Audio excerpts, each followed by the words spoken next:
Kembali ke informasi kasus Vina Cirebon.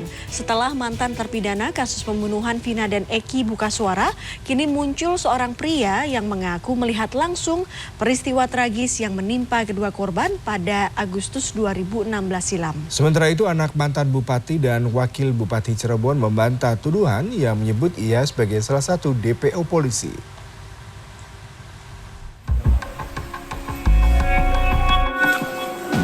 Setelah lama bungkam, keluarga Ramadhani Purwadisastra akhirnya buka suara. Di media sosial, anak pasangan mantan bupati serta wakil bupati Cirebon, Sunjaya Purwadisastra dan Wahyu Ciptaningsih ini banjir tuduhan sebagai salah satu buronan pembunuh Vina dan Eki.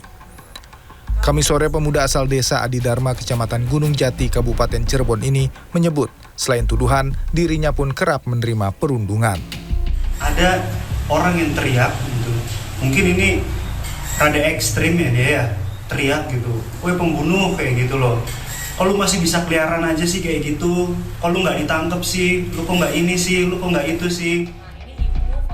Sementara sang ibu Wahyu Ciptaningsih menilai warganet salah sangka karena wajah anaknya mirip dengan salah satu DPO polisi. Sangat prihatin ya, tapi saya tidak menyalahkan dengan teman-teman netizen karena ini bagian daripada fungsi kontrol teman-teman netizen juga untuk bisa mendorong kasus Vina ini bisa segera terungkap dan bisa terang benderang. Yang ada DPO-nya, yang 3 DPO ini yang sedang dicari, mudah-mudahan cepat terungkap.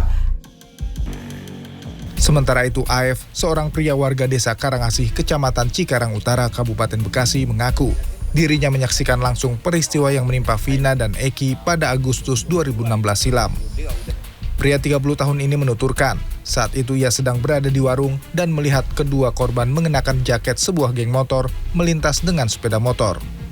Sementara para pelaku yang berjumlah 8 orang sedang nongkrong di rumah depan tempatnya bekerja.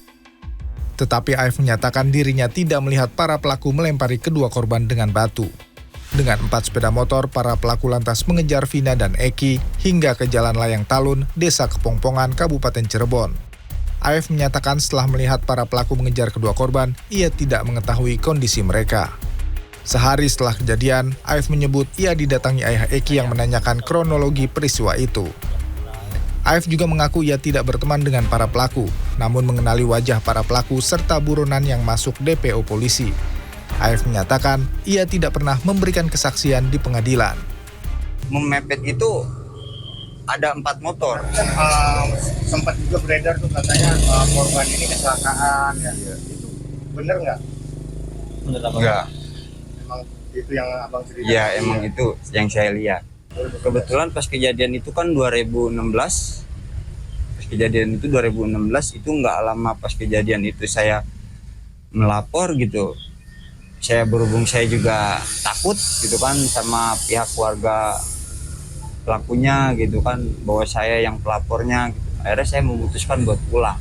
Kebetulan kan waktu itu ada Bapak almarhum Eki menanyakan pada saya gitu.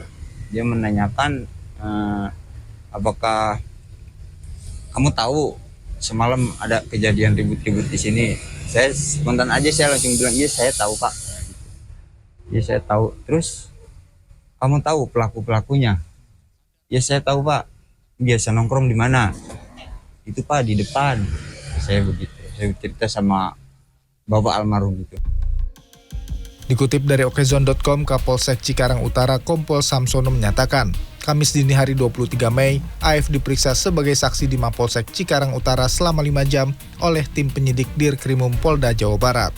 Rabu 22 Mei 2024, Wakil Ketua Lembaga Perlindungan Saksi dan Korban LPSK Susila Ningtyas menyebut, sudah ada 1 orang saksi yang mengajukan permohonan perlindungan ke LPSK. Saat ini LPSK masih menelaah dan mendalami permohonan saksi itu. Tim Liputan CNN Indonesia.